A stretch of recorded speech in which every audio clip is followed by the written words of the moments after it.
Hi, I'm Shaul. One of the most common issues every YouTuber talking about photography seems to address is the question whether gear matters. So I thought it's time I would put in my own take on this issue. Well, it's quite a complex question because it's such an open-ended question. It's difficult to decide where to begin. Does gear matter to what? So I'll try to put some order in this. Well, first of all, there's the photographer's experience. I will have to address this from my own perspective. I've been an amateur photographer for years, for probably about more than 35 years.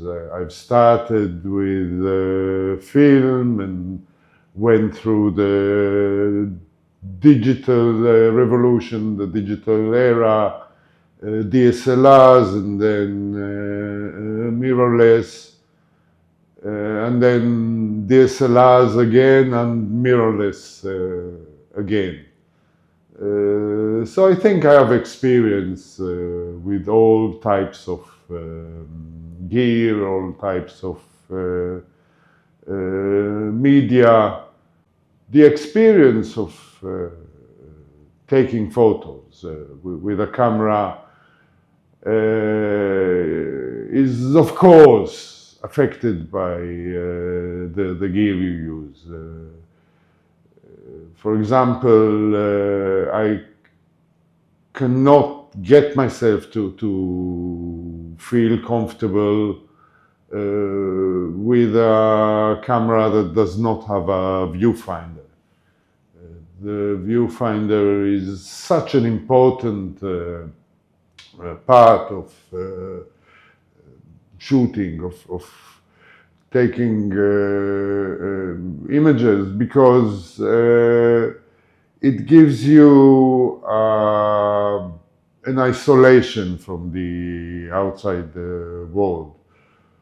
Once you look at the viewfinder with one open eye, you become the lens you use, because it's your only connection with the outside world, the only visual connection. When using the screen for framing and composing your photograph, it's quite different because you are much more connected to everything around you. Some would say this is a must. You have to be really connected to your environment to be able to express your feelings or be more involved in the scene, in your composition.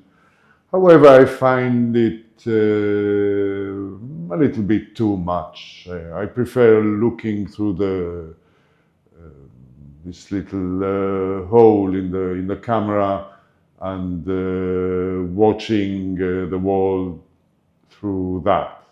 Another part of the experience is the size of the gear in your hands.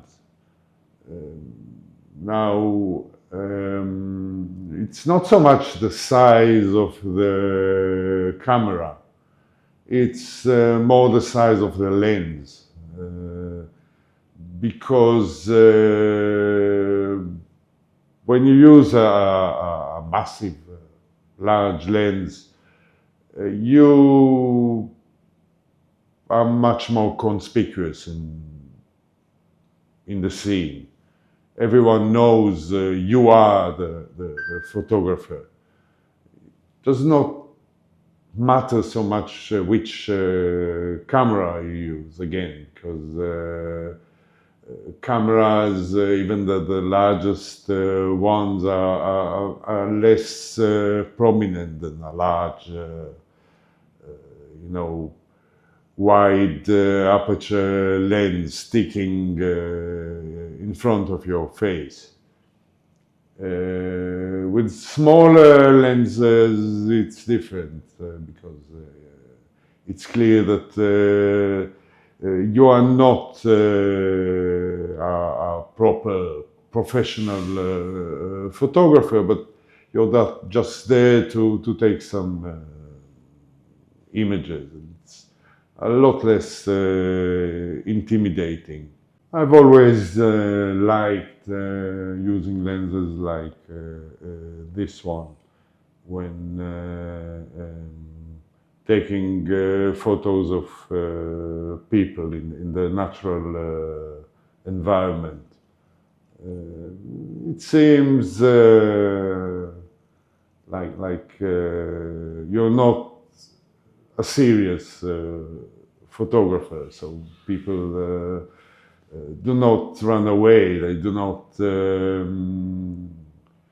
communicate with you about your photography. They communicate with you just as another person. It's a lot easier, more straightforward, and nicer. You can actually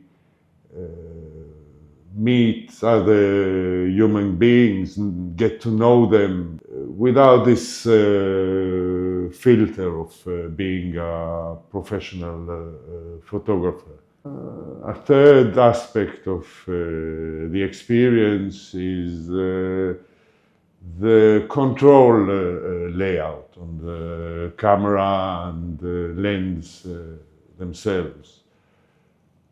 But I think that whatever tool you use, provided that it allows some control, like exposure compensation at least, or really setting shutter speeds and apertures, etc. You get used to the tools at your hand. It doesn't matter whether the control layout is more retro or more modern, how many buttons are on the back of your camera, whether the aperture is controlled by an aperture ring on the lens or by a dial at the back or front of your camera. It's all like learning to drive a new car. You just get used to it. It's not really a big issue. So to sum it up, the gear does matter to the experience of taking a photograph, and also to the way other human beings in the scene, in the environment, regard you as someone with a camera. On a side note, I noticed that the proportion of people out and about who carry a dedicated camera these days is really lowered. 10 years ago, you used to see some cameras walking the streets or taking part in an event. These days, people stick to their phones, and they actually use cameras more than they used to, but everything is made with this little device in their pockets. Having a proper dedicated camera with you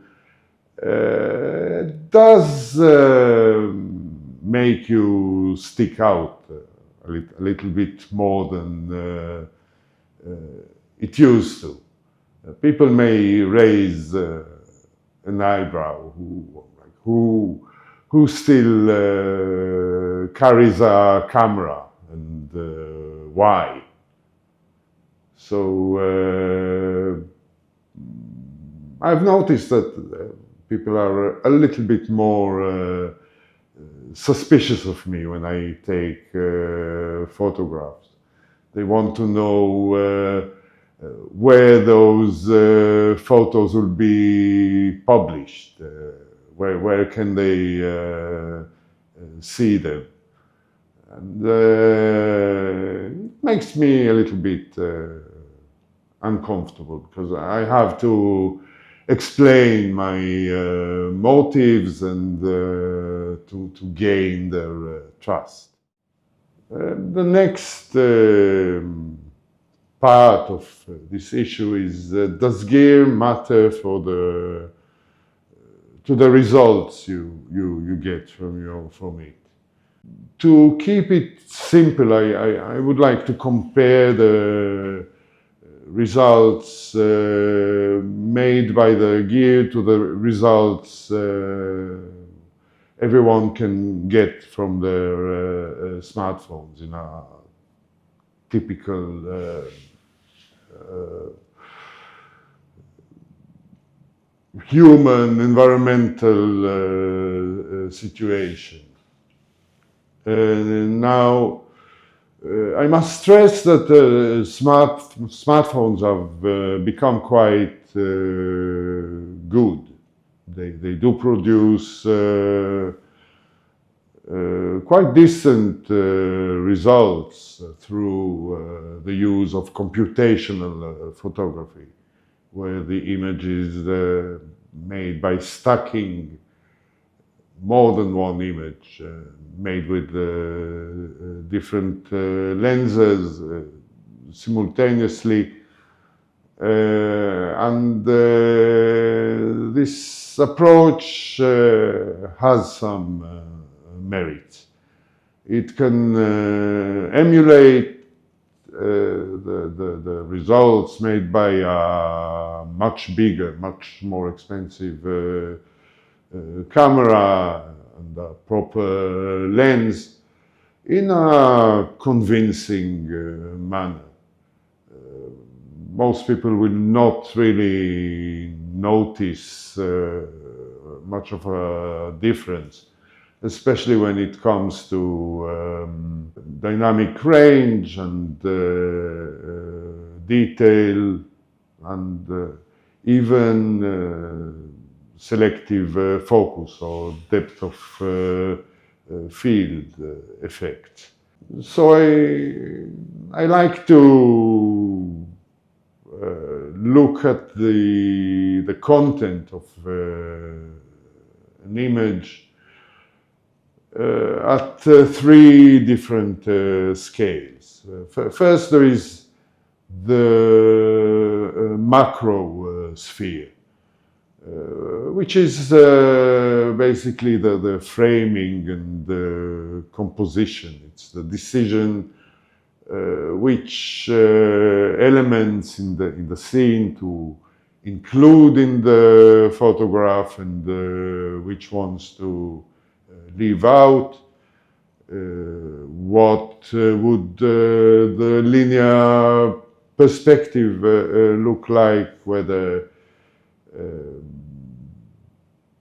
closer objects would be a lot larger than further away ones. Or there would be more compression in the photo, where the size of objects does not depend so much on their distance from the camera. There will be dilemma of the composition, how to treat different colors, how to address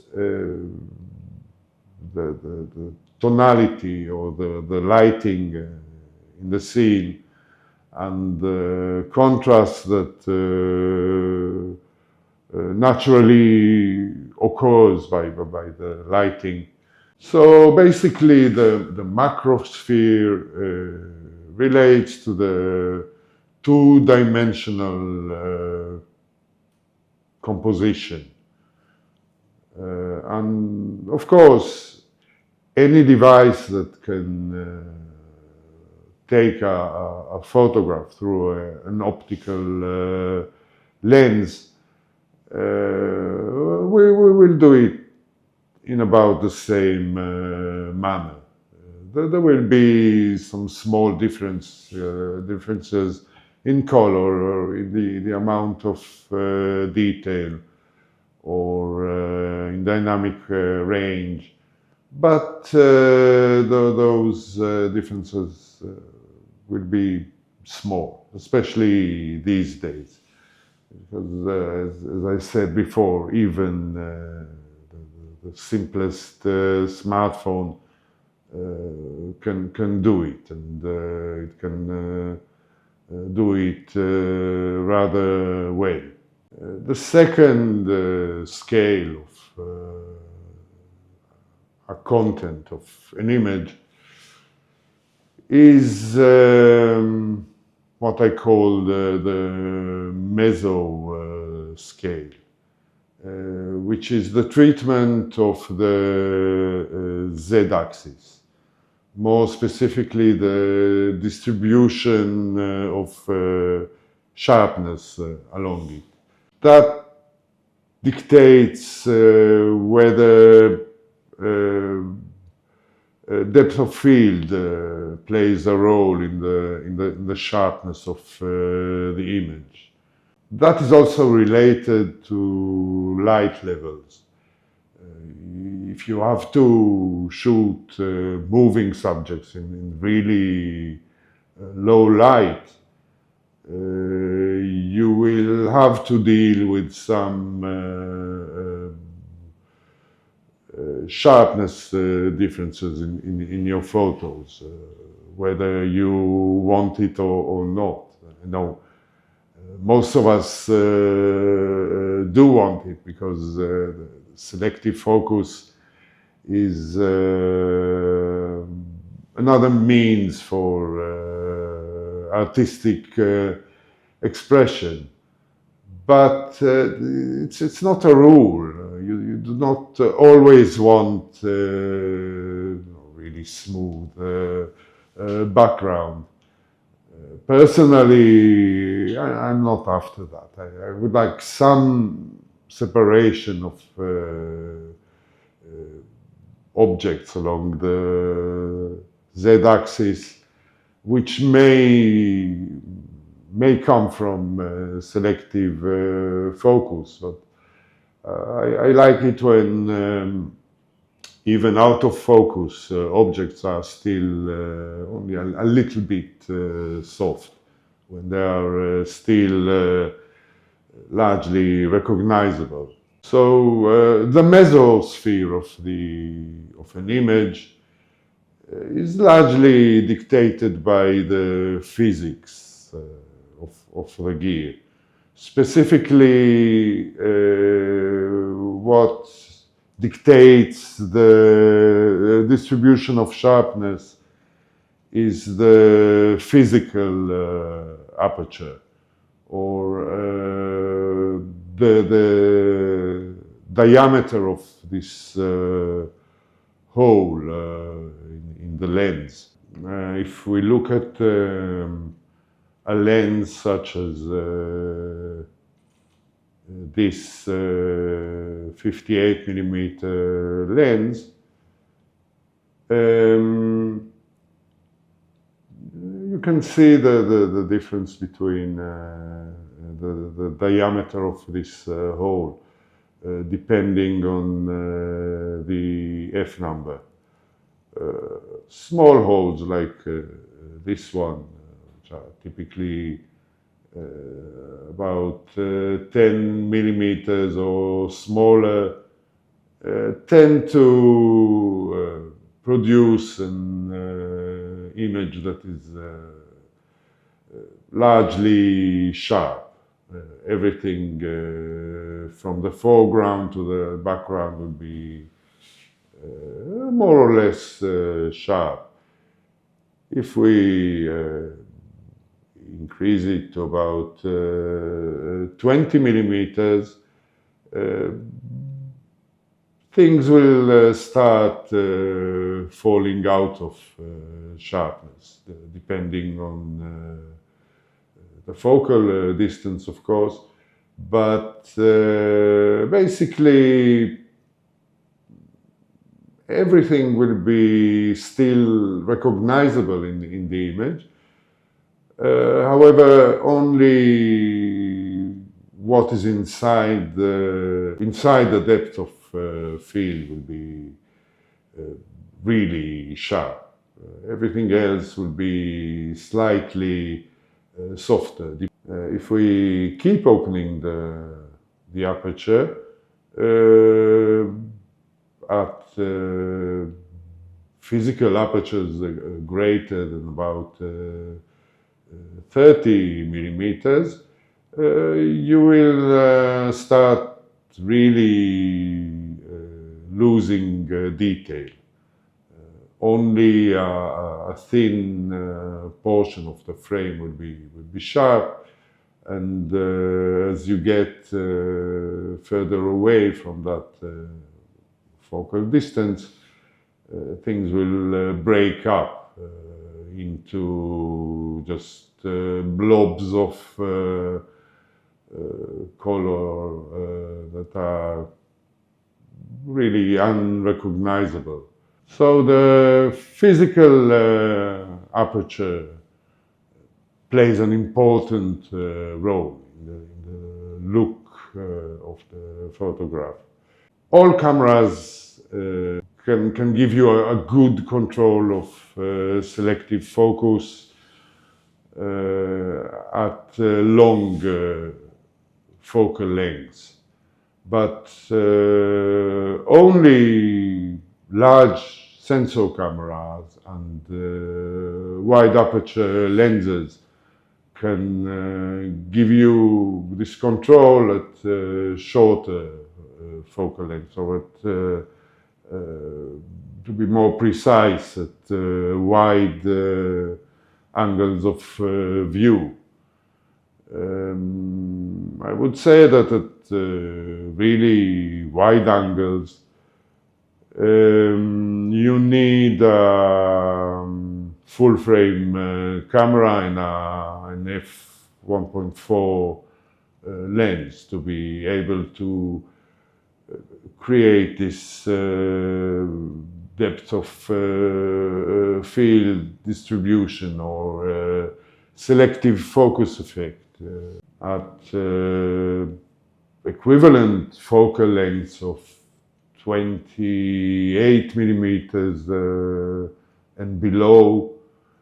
You don't really have many options. So it depends on what you like to shoot, what focal length.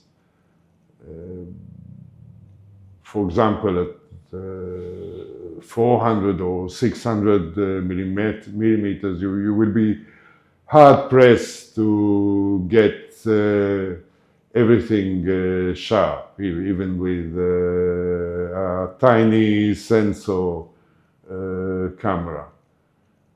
But at wide angles, 35 millimeters and below, you really need a lot more expensive equipment to be able to achieve it.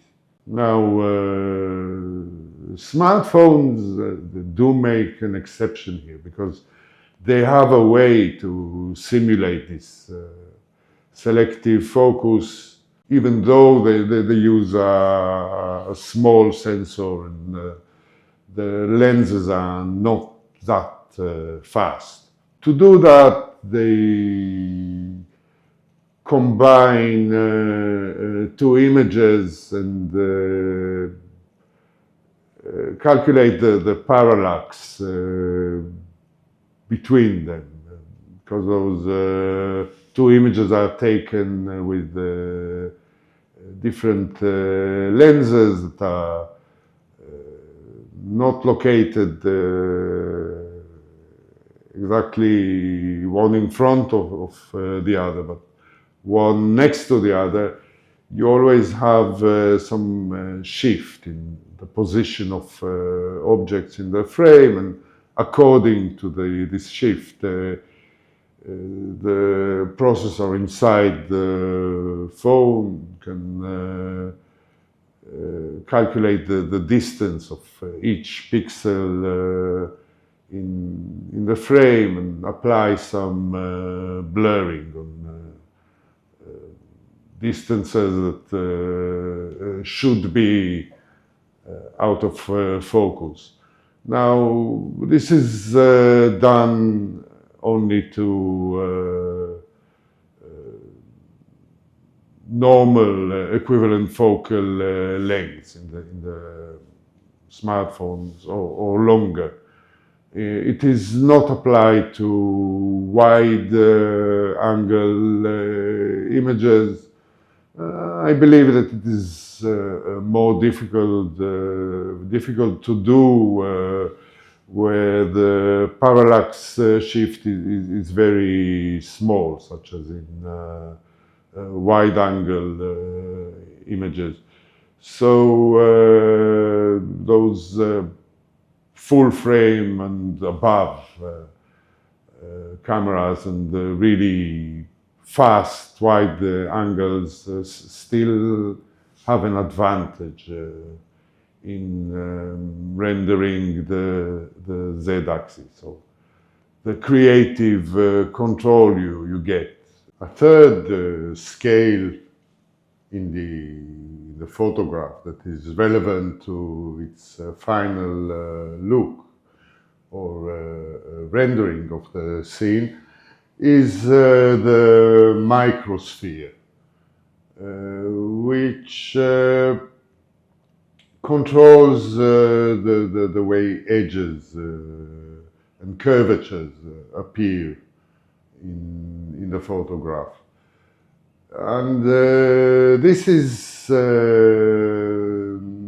not so much influenced by the physics of it all, of the system, but more by the chemistry of the glass used in the lens.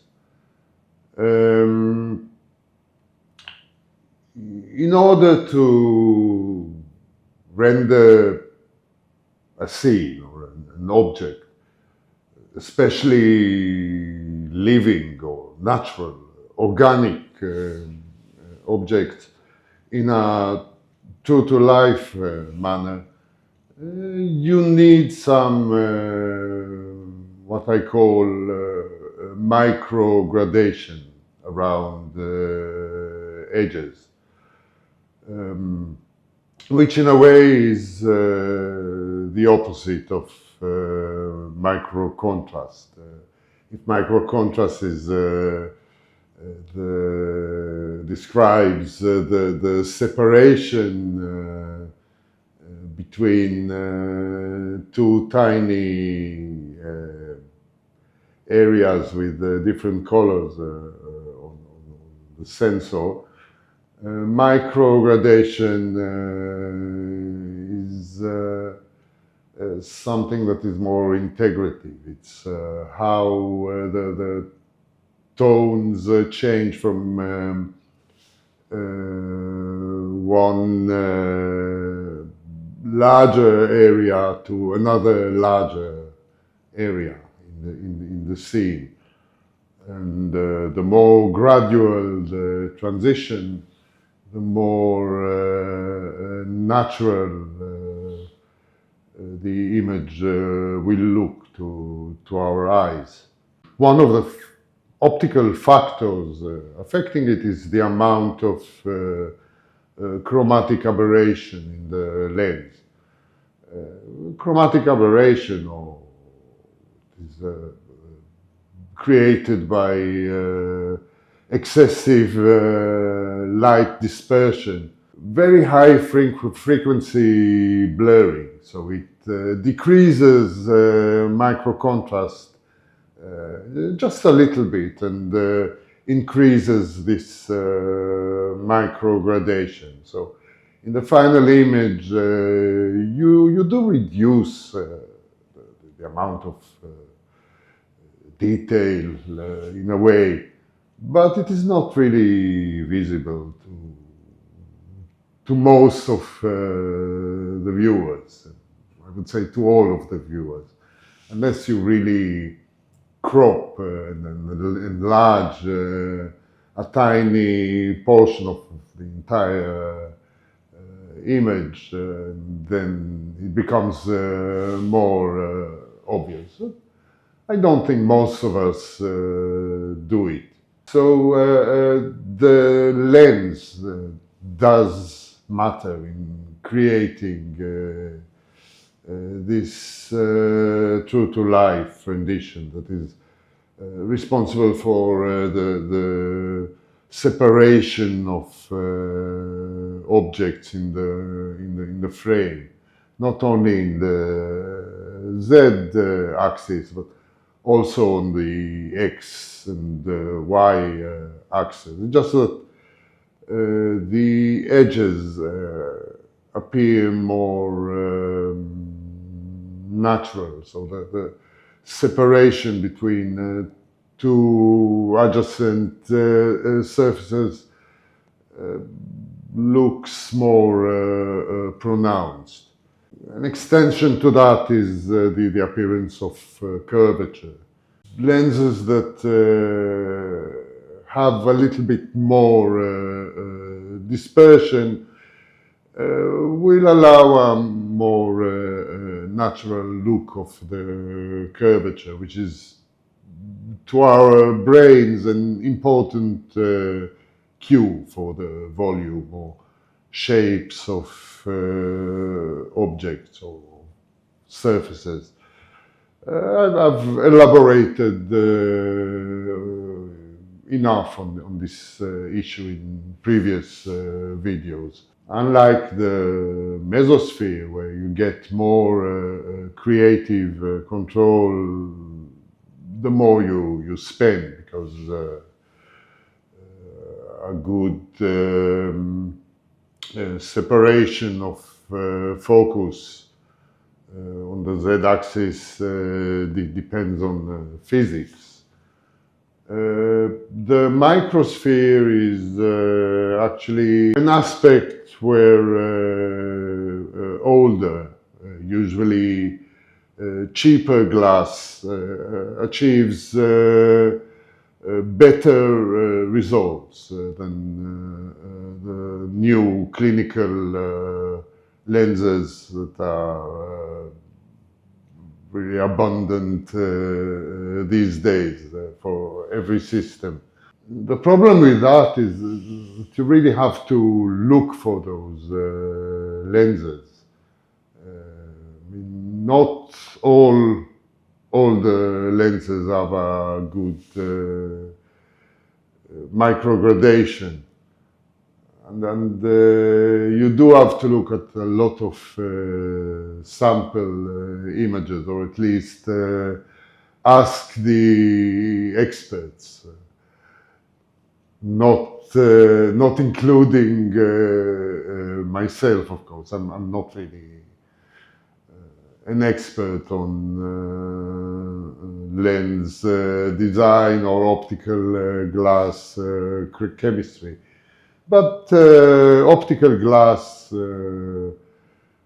is quite a varied field. It can be one of a few dozens of types of glass, and each of them has its own dispersion and refraction characteristics, which will affect the rendering of the image, or how true to life it appears. The good news is that those nice true to life lenses do not have to be expensive. They're actually a little bit cheaper than modern clinical, scientific lenses because they do not contain extra low dispersion glass, which is more expensive to produce and more expensive to grind or mold or form into shape, because the curvature of those lenses has to be stronger than the curvature of other types of glass, specifically flint glass that has a high refractive index and also higher amounts of light dispersion. These days, nice high micro gradation lenses are hardly made anymore. But with some exceptions. Sony has some lenses, mainly older Zeiss lenses made for their E-mount, and Nikon has started a line of more simple lenses that do have quite a nice micro gradation. Anyway, those lenses are enough to impress me. So lenses like this one, which is the 35mm f1.4 made by Nikon, are quite nice. They remind me of older lenses in their rendering, and they do have a way of drawing the scene in a more true to life manner than newer clinical lenses that are filled with ED or low dispersion glass. To sum up the whole issue of whether gear matters, I would say that it does, in a way. The combination of sensor size and lens maximum aperture and focal length does affect the appearance of the Z-axis, or the selective focus of the depth in the scene on the two-dimensional photograph.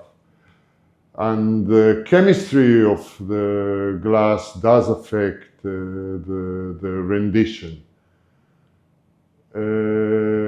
But does it really matter to the layman, to the viewer of the photograph? I don't know. to me, those things are quite obvious when I look at photographs, but I am more trained to see those aspects of the rendition. Others are not so accustomed to looking for the appearance of the z-axis, two-dimensional photograph, etc. So they are more aware of the composition and the framing of the photograph and to the content, which, to be quite honest, is really the most important aspect of any photographic image. If the content of an image is interesting and the image is composed well and light distribution is pleasing, no one will really notice the small details of what the rendition looks like and all that. If an image is not that interesting, it's a bit boring or mundane, no matter how good the rendering looks, it will still not be a very attractive image. So in that sense, a phone can make just as nice an image of any situation as an expensive professional camera, really. Unless you shoot subjects that are non-conductive to phone photography, like macro or small animals in the natural environment, etc., where you need specialized lenses. Niels Bohr, the famous Danish physicist, once said that the opposite of a simple truth is a lie. But the opposite of a profound truth may be another profound truth. So in examining such really complex questions, the answer is not that simple, really. And it relates not only to the photographer who makes the image, but also to the viewer, whose opinion may be more nuanced and subjective. So I suppose my take on this issue is from a very personal perspective, from my own experience and my own opinions. Your mileage might, of course, vary, widely so. Thank you for watching.